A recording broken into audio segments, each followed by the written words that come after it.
izay mivaky zao amin'ny anaran'ny tompo.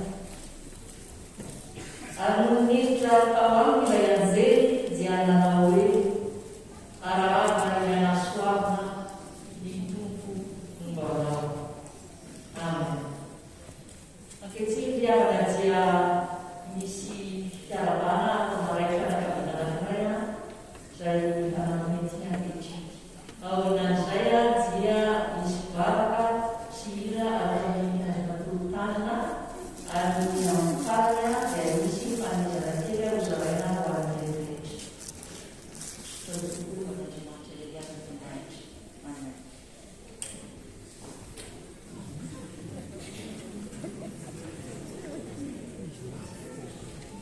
Ririn malala aza manamilokany raha mikavyreo mpanajana fahitsangana ray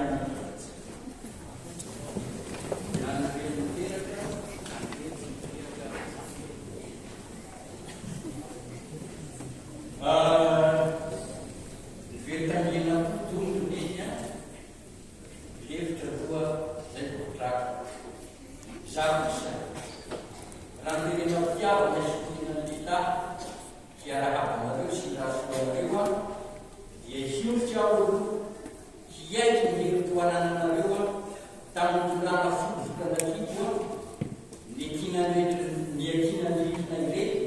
ary misotona ny rano tsy tia.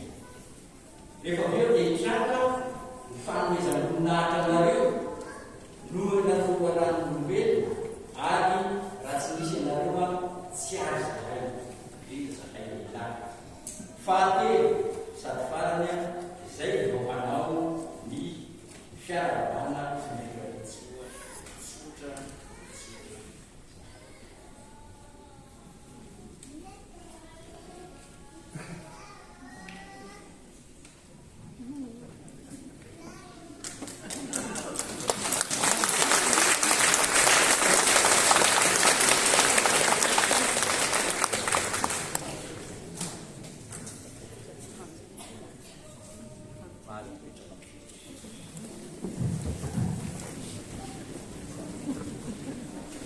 Irery malala arabaina nareo fanoarin'Andriamanitra ho hitana haingon'izany ka na dia bitika aza dia mamirapiratra. Arabaina koa nareo fa namoarin'Andriamanitra ho kenzy ka miteny vepiaina manatra bepakato ary rantarika bepanotra. Zay no fiarabana. Fa raha eo amin'ny fonanitsiko indray dia ilay mpanahy mihirana ilay vavaka ilay jetrisa ilay izay manao hoe zay lehilahy manisy ratsy anareo, zay lehilahy zay olona manarerosetra aminareo dia ireo tahaka n'ilay mpamosavy totombitana todinina taona ka midina anaty rano haniny voay miakatra tenim-boly miaka mivaratra. Nefa tsy hanao an'izany azy mianakavy satria kristianina itsika ary antsika kristianina Andriamanitra tokony famainina fa kosa domeny tohizo tsara zay efa nataonareo ho atsarana kristiana manaova soa ho asoavin'Andriamanitra na hoe na ho maika na ho vita na izanaiza ka raha miatsinany nareo mifanena amin'ny fitatra ka hitatra avy saroteny ary nifeniny ny fahasoavana rehetra azy filatananareo. Raha mianavarotra nareo ka hita sokatra dia sokatra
Haleluya.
Una